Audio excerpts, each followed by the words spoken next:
बिस्मिल्लाहिर्रहमानिर्रहीम। अज़ीज़ तलबा अस्सलाम वालेकुम। अल्लाह ताला से उम्मीद करती हूँ कि आप अल्लाह ताला के फ़ज़ल व करम से खैर आफ़ियत से होंगे और रोज़ाना अपने मुकर्रर करदा औक़ात में मुतालिया पाकिस्तान से मुतल्लिक़ा अपना मुताले को जारी रखे हुए होंगे।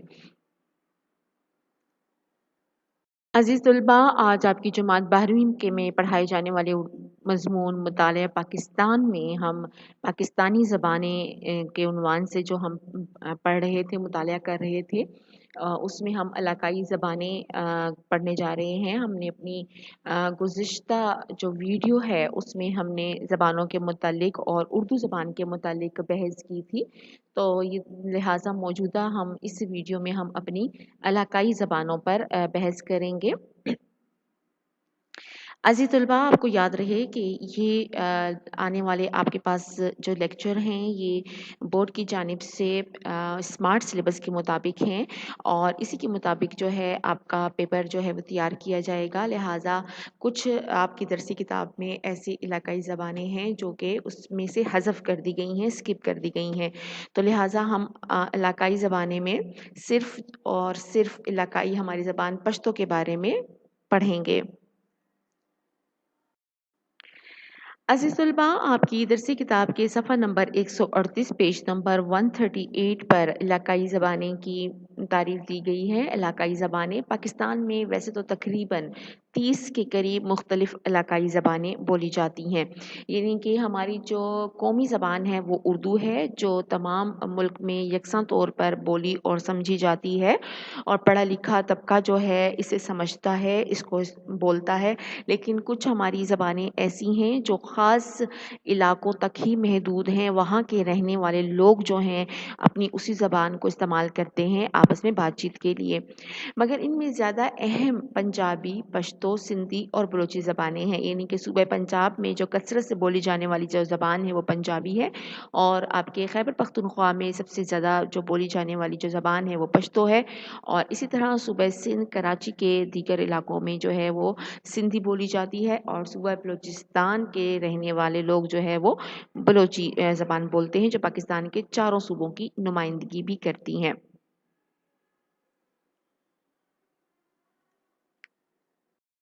अज़ीज़ तलबा, यूँ तो हमारे पाकिस्तान की तमाम ज़बानें जो हैं वो यकसा तौर पर मकबूलियत की हामिल हैं, लेकिन हमारे पास हमारी जो इलाकाई ज़बान पश्तो है वो तमाम ज़बानों से एक इनफ़रादियत, मकबूलियत या इस वजह से भी उसको इम्तियाज़ी हैसियत हासिल है कि पश्तो ज़बान जो है वो सबसे ज़्यादा बोली जाने वाली इलाकाई ज़बान है। चूँकि ये अफ़गानिस्तान की भी कौमी ज़बान है, इस वजह से इस पश्तो को पाकिस्तान भर के तमाम सूबों में जो पश्तून हज़रात हैं वो वहाँ पर क़याम पज़ीर हैं, तो वो वहाँ पर ज़्यादा बोली जाती है। यूँ हम देखते हैं कि पश्तो न सिर्फ़ पाकिस्तान में बल्कि हमारे पड़ोसी मुल्क भारत के रहने वाले अफ़राद भी जो हैं वो पश्तो की ज़बान जानते हैं, बोलते हैं। तो चलिए चलकर इसका मुताला कर लेते हैं। पश्तो ज़बान न सिर्फ सूबे खैबर पख्तूनख्वा में बोली जाती है बल्कि पाकिस्तान के उन तमाम इलाकों में भी बोली और समझी जाती है जहाँ पख्तून आबाद हैं। बलूचिस्तान के एक वसी इलाके और सिंध में ख़ुसूसन कराची में पश्तो की एक अच्छी खासी तादाद मौजूद है। यानी कि हालिया सर्वे के मुताबिक हम देखें तो सिर्फ कराची में हमारे पास 25 से 30 लाख की आबादी ऐसी है वहाँ पर जो कि पश्तून पर आबाद है और वो पश्तो ज़बान बोलते हैं। इसके अलावा अफ़गानिस्तान की कौमी ज़बान होने की वजह से इसे एक बैनुल अक़वामी ज़बान की हैसियत हासिल है। इस ज़बान की इब्तिदा तकरीबन 5000 साल पहले अफ़गानिस्तान के इलाके बाख्तर या बख्त से हुई थी, जो मौजूदा बल्ख के आसपास का इलाका है।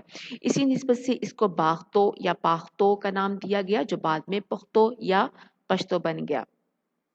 अब आप देखें कि इसकी क़दामत, इस ज़बान की क़दामत का हम अगर अंदाज़ा लगाएं तो ये तकरीबन 5000 साल पहले अफ़गानिस्तान के इलाके में जन्म लेती है। यानी कि इसमें भी बाज़ माहिरीन का इख्तिलाफ़ है कि आया संस्कृत जो सबसे पुरानी ज़बान है, क्या संस्कृत कदीम ज़बान है और क्या पश्तो बाज़ का ख़्याल है, इसमें इख्तिलाफ़ है कि पश्तो जो है वो संस्कृत से भी कदीम ज़बान है।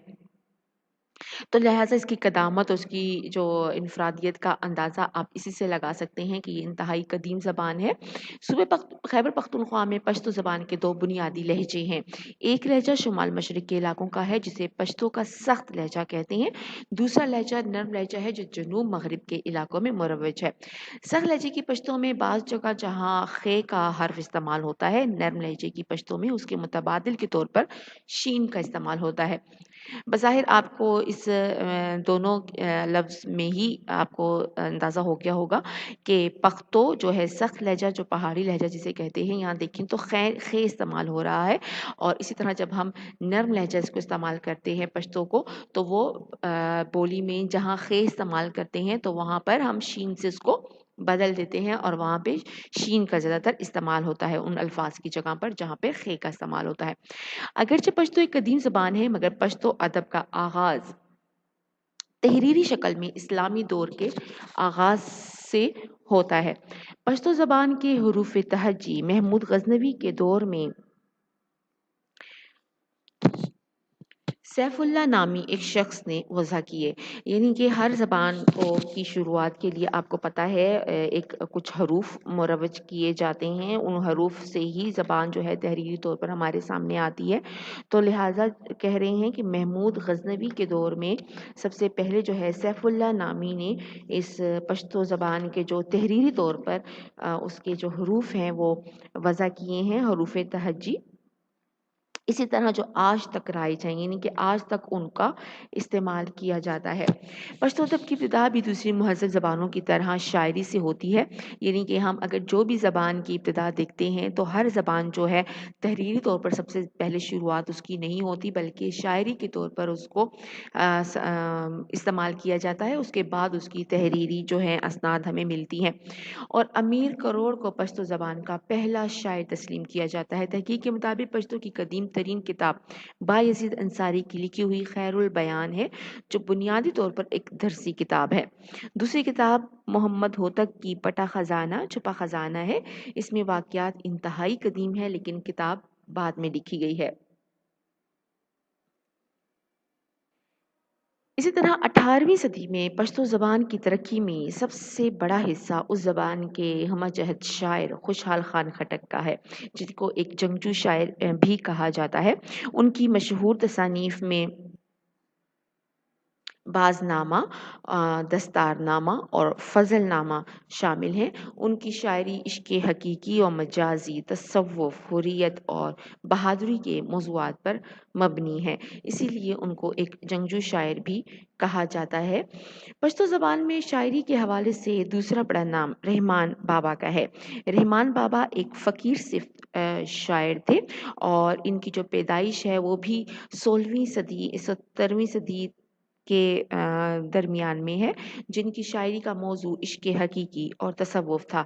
ان کے اشعار میں وعظ و نصیحت کا عنصر نمایاں ہے۔ ان کے کئی اشعار لوگوں کو زبانی یاد ہیں۔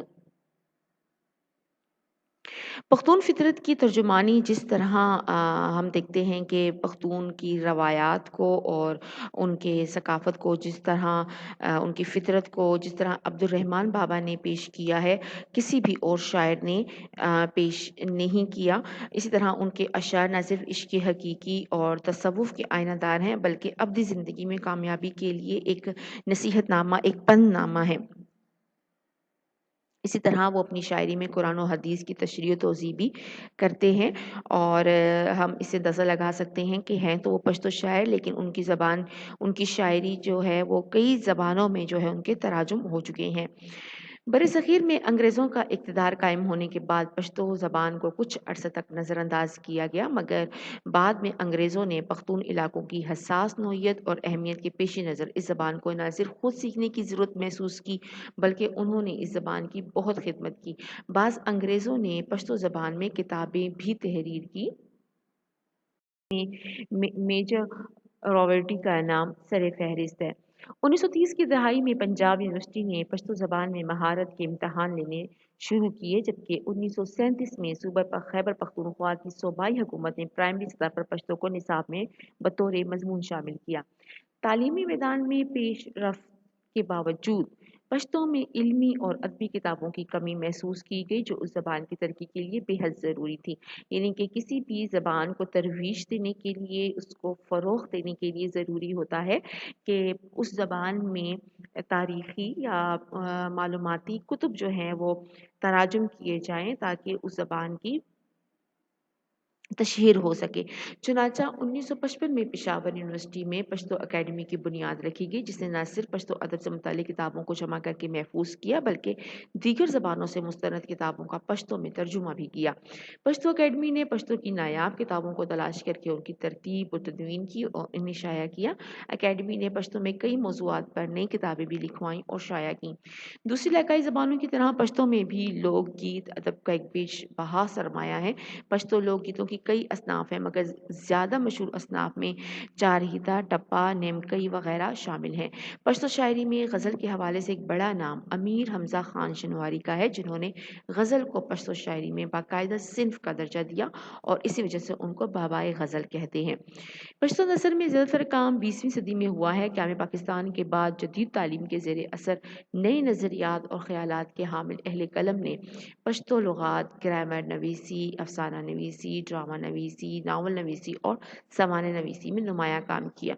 यानी कि पाकिस्तान बनने से पहले इसको एक कबायली एक ज़बान समझते हुए नज़रअंदाज किया गया मगर क़याम पाकिस्तान के बाद पश्तो को ज़्यादा तरवीज हासिल हुई, ज़्यादा उसको फ़रोग़ हासिल हुआ।